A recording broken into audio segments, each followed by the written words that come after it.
young boy, young bull. I love it. I love it. Decided that he wanted to buy a Subway franchise restaurant.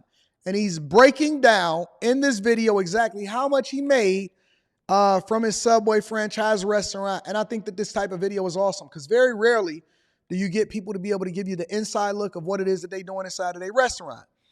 Me personally, I have documented my journey along the way, and I think that I'm becoming a little bit tone deaf when it comes to my previous experiences because I've been doing it so long. So it's always great for somebody to send me a video where I can review from somebody that ultimately is saying how much they made from their restaurant because they're being absolutely transparent. Let me highlight the content creator here. Apparently, this content creator's name is Tommy Wright. Got 732 subscribers. If you see this video and you check in with him and you subscribe to their channel or something like that, drop a comment, say Anton from Anton Daniels sent you. Whether we agree with him or not, we don't know. We got to go through the actual video itself. But make sure y'all hit a like for the algorithm, subscribe to the channel, turn on your notifications, tap into Teach Hanley, 40% off your first order plus 20% off for life. That link is in the description. Join the Patreon this Saturday, beginning of the month. Best time to join, and we're going to get it in. All right, so let's get it, big dog. Let me see what you got to say.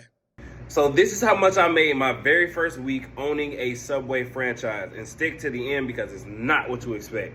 All right, so coming into this, my goal was to have $7,000 a week. So that's $1,000 a day. When I bought the store, they were doing like $300 to $600, $700 on a great day every single day. So they weren't. So let me break this down. When he's saying $300 to $600 to $700 on a great day, he's talking about total sales revenue. Total sales. That does not take into account the monies that it takes for material, ownership, rentals. Renting the location out. It don't take into account payroll, electricity, insurance, any of that stuff. Stealing, shrinkage. All right. And so Subway restaurant where he bought the location, he was grossing he said the location itself was grossing between $300 and $600, $700 on a good day. $300 and $600, $700 on a good day.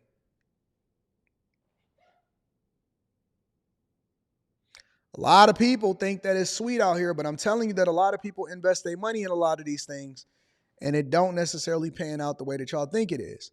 What he said is his goal was to get it up to $1,000 a day, which is the equivalent of $7,000 a month. Now, again, I haven't watched this video, and so I'm reacting to it in real time. And I don't know what that translates into after its cost, but let me look at the rest of the video and see what's happening. Doing the $7,000 a week. So that was the goal. My first week in total revenue was $5,666.88. That's total revenue. That's not net profit. That's total. That's gross revenue. $5,600 in gross revenue. I will tell you this. I don't know if Subway got a bad marketing plan, if it's too many Subway restaurants next to each other. I know McDonald's and certain other franchises in particular, they don't even let you have another similar franchise within a certain mile radius, depending on what state that you're in, because they want to protect profits for each individual franchisee, right? For me in particular, I was having days. I will tell you my opening day, I did. No. I'm sorry. I opened up on a Friday, and then I had a bigger Saturday and even bigger Sunday. So my opening week, which was a soft opening, I did almost $5,000 first day. Second day, we did like 10.5. So we more than doubled it on the second day because we did a soft opening the first day. We doubled it on the second day, and I had a restaurant. We were selling barbecue ribs and chicken wings and macaroni and cheese and collard greens and candy yams and green beans and all of that stuff, right? So I didn't even sleep. I was sleeping maybe 1.5, 2 hours every day. The first week, I was sleeping maybe 1.5, 2 hours every day. Now, you got to remember, that's the honeymoon phase, right? And then, but that's before sales slowly tapered off. And so on average, most weeks, I would do somewhere between $2,000 and $3,000 a day in sales. So that was generally what we did inside of our restaurant in particular. That is how much money I collected in sales, was that amount, right? And that was under my $7,000 goal by $1,300 and some change. Now, of course, I have expenses, so it's not like I just took home $5,000 that week and just went and party. Like, no, I have expenses that I have to pay for me to make that, $5,000, blah, blah, blah, blah, blah, blah. So my cost of goods, or the cost for me to buy like the turkey, all of that stuff, my cost of goods was $1,666.80, which was, so that leaves them with $4,000 left. Was roughly 29% of how much I made. So it's 29% of the $5,000 that I made, which is not horrendous, but I like to keep it 28% and under. My labor for that week was $960, which is not horrible. That's pretty good, but considering I worked 13 hours, I worked open to close. So this is what I tell people all the time when they say that they start their own business, right? Is that most people that start their own business, all they're doing is creating a job for themselves. Most people that open up their own business is creating a job for themselves. Now, of course, they hire help. That's where the $960 is. I'm sure he only had one person or two part-time people helping him out, right? Most people are basically creating a job for themselves. So he buy a Subway restaurant, and it's the same thing when it comes to Chinese people that open up Chinese restaurants and whatever, right? Same thing. They basically create a job for themselves, all right? Let me see this real quick. Let me make this phone call. I don't know what she called me.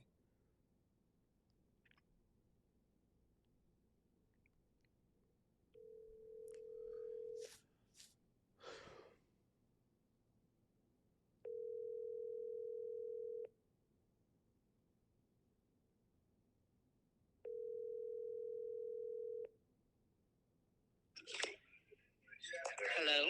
Hey, what's going on? I'm on a live stream. You said what now? Okay, so we don't have to make the decision right now, but we need to kind of discuss what colors we're going to paint the house, because they're going to just prime it white first. We're gonna do like a lighter gray, probably similar to the apartment that's outside, that's out where we stay at. So he said if we do a darker color, then they need to prime it with a darker, color paint. But if it's going to be light, then the white should be okay. Yeah, we're gonna do a lighter gray. Okay, what about because I was thinking like an accent wall somewhere. Yeah, accent walls are small. We can throw those in there when we see it, but we don't have to make that decision today. What's up with all of the other details? What did y'all discuss today? We are doing the crown molding and all of that kind of stuff. You need some help, or you got it? I got this. Actually, Robert has this, but I'm gonna say I got it. All right, so you straight on the crown molding. What else? Crown molding, and what else y'all doing? That's it right now. Okay. All right. Okay. Y'all picking it out? Y'all looking at it? Yes. All right. Great. Bye. Bye. Every single day for that whole week and the whole next 2 months. So the fact that I had to pay that much in labor and I worked that much, it's not good. So it's not going to help with how much I actually take home, because I paid a lot in labor, but I was here the whole time. So it's not like I paid for labor and I was able to not be here. I was actually here. So this was not passive at all. Nothing about this was passive.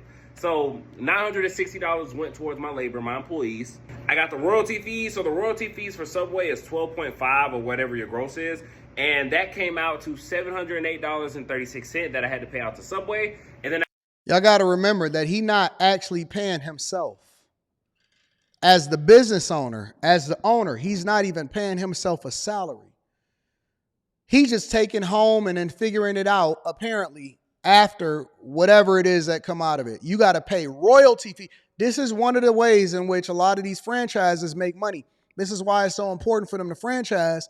And they want to actually get rid of being store owners. So when you see a McDonald's or you see a Subway or something like that, they don't want to own it. They want you to own it. And then they want you to pay a franchise fee or a royalty fee off of your gross sales, not your net, not the net.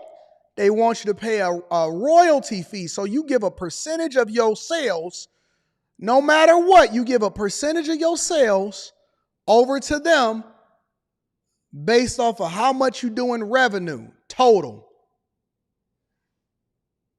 I have my rent. My rent per week is $750. I had to pay that out. Then I have the electricity bill, which was $200. That is $200 per week. It's about $800 a month. So I split it up like that. It's $200 per week. And then I just buy stuff. It's just extra stuff. I take out $100 out of there just for that. And then what I'm saving for my remodel is technically the loan payment. And I'm doing $350 a week for that. So what my take home was after all the expenses was $931.72. And I know a lot of people will be like, hey, if I could just sit at home and make $931, that'd be cool. As the owner, you eat what you kill. This dude worked 13 hours a day. Listen, I know a lot of y'all say y'all want to own your own business. You want to divest from the man. You don't want to be in corporate America. Guess what? He don't get no days off. He don't get no days off. He got to work. He got to grind. He is basically making less than $1,000 a week after expenses, hoping that nothing bad happens, hoping that he don't have a major expense, hoping that a refrigerator don't go out, hoping that somebody don't come in and rob him for that week, hoping that somebody ain't coming in and saying that I slip and fell, hoping that somebody don't steal when he not there. He got to be there 13 hours a day. And listen, I'm not knocking him because I actually love this. I appreciate him being so transparent. I appreciate him for I got a lot of love for this guy because he actually putting his own money up and he grinding and he hustling, he trying to get it and he's learning life lessons. I think that he's going to be incredibly successful long term. You know, he got to make some adjustments. He going to learn some lessons. He going to do some things. But he working. Listen, I ain't never gonna knock a dude that put his money up and grind and hustle, but I just want to use this as an example to illustrate to y'all that all keep saying, oh man, I want to be this and I want to be that. Man, you don't know what you want to be. You don't even know what you're getting yourself into. He don't get no PTO days. He don't get no healthcare coverage. He don't get no nothing. He got to figure it out every single month. And he probably got to deal with employees quitting and going over and cycling through because they say that they don't make enough. And if business owners don't pay us at least $25 an hour, then they shouldn't afford to be in business and everything. Man, y'all don't know what the heck is going on with these owners. It's hard. It's hard. It is absolutely hard starting your own business and trying to serve the people, trying to grow your business. But I have a lot of admiration for this young guy because he working it and he putting 13 hours, 14 hours a day, and he going to figure it out. People like this eventually figure it out. I didn't sit at home. I was here open to close 13, 14 hours. I was here open to close. So $931.72 was actually horrendous. One of my worst weeks. And the next week actually was a lot worse, but I do a whole separate video on that. It was a lot worse. But yeah, that's how much I made in profit was $931.72 my first week owning a Subway franchise. So, lesson is, I know a lot of y'all think that, you know, the man or these business owners is robbing us. Man, these people is working these jobs and they trying to figure it out. And they limiting the amount of people that they can hire because it eats up their profit and it's expensive and it's hard. And I've never seen anything harder. Y'all think y'all got it hard as employees and Amazon is so hard on us. Imagine working 13 hours a day, 7 days a week, and it's actually less than half of that next week. And he actually only take home less than $500 next week, but he working 14 hours a day, 7 days a week, and you taking home less than $450 that week. Imagine that. That would hurt your feelings. But you a cupcake, and you don't know what it means to build anything from scratch, and you can't quit because it's your money that you invested in it. You can't even just walk away. You just got to grind it out. You just got to get it. You got a lease that you done signed. You got employees that you got to pay. You got expectations that you got to take care of. Sometimes it's snow outside and don't nobody come in. We used to have to do some special things. I would then get in my Jeep because I owned the Jeep at that time. And so whenever it was do a big snow, we would do our biggest days because most people would just pack it in because nobody is coming into their restaurant. But that was the day that I then, because I was still getting had a lot of freedom on my regular job. So I'd actually get in my Jeep and I would personally deliver it to them. And I was leveraging my social media presence in order to create a lot of visibility for the restaurant, because it was a way that I continued to market it to them. And so people would be paying a lot of money for me to deliver it to them. And so I was just rolling around in my Jeep and threw it in 4-wheel drive, and I would be hand delivering big orders to people. And that was some of our biggest days, because I then had to pivot my strategy in order to continue to generate profit for the restaurant. So it's hard, man. And, I know a lot of people, even at that time, I remember when I got out of the restaurant business, because I didn't even open it for myself. I opened it for my father in order to be a retirement gift, so that he wouldn't have to depend on a job in order to continue to run. And he always wanted to open up a restaurant. Even when I got out of the business and I retired from corporate America and I was doing really well in life, do you know I still had a lot of people that criticized me, people that ain't never built nothing, ain't never had nothing, ain't never tried nothing. They ain't never put their own money up for nothing. I put $114,000 of my own money into building that place out. $114,000 of my own money of building that thing out. And that's why I'm the person that's qualified to talk to you about everything related to politics, business, and being a millionaire, because we got it out the mud and we put our own money up, and we never asked anybody for anything, and we still understood what it takes in order to run it all the way up into the top of corporate America. So when I see these cupcakes and I see all of these people complaining about their lot in life or what they doing or what's going on and all of that, man, I don't have no sympathy for you, because I actually got it out the mud. I don't have no sympathy for you because I actually got it out the mud, and I know what it takes in order to be successful. And it's hard. It's very hard.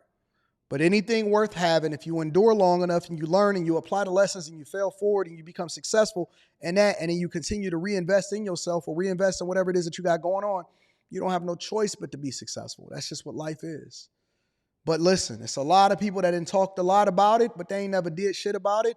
And it's some of us that actually put our money where our mouth is, and that's why you got to tap into the Patreon. Link is in the description, as well as pinned to the top of the chat. 2 days from now, I want y'all to tap into the Patreon. I love y'all. I appreciate y'all. Let me read this last super chat, and we're going to get y'all up out of here. Before